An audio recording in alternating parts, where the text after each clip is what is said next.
Hello everyone, 10 মিনিটে বানিয়ে দিতে পারেন আপনার বাচ্চাকে এই ঘরোয়া উপকরণটি।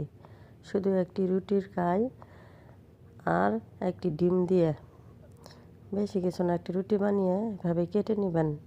তারপর পানি ফুটাবেন।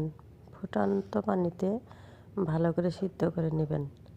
সিদ্ধ হয়ে যাওয়ার পর একটা ডিম, একটু পেঁয়াজ মরিচ ভালো করে ভেজে নেবেন তেল দিয়ে। তারপর এভাবে পানি দিয়ে ছেঁকে নেবেন। ছাকার পর ভালোভাবে পেঁয়াজ ভাজা হলেই ডিম দিবেন।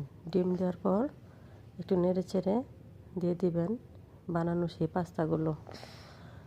তো একটি বাচ্চা পেট ভরে খেতে পারবে শুধু একটি রুটির গায়ে দিয়ে। বানিয়ে দিতে পারেন আপনার বাচ্চাকে। অনেক ভালো হয়েছিল খেতে, ছেলে বলল। দেওয়ার পর একটু নাড়াচাড়া করে নেবেন ভালো করে। ইচ্ছা করলে ট্রাই করতে পারেন একবার। আমিও ফার্স্ট টাইম বানালাম।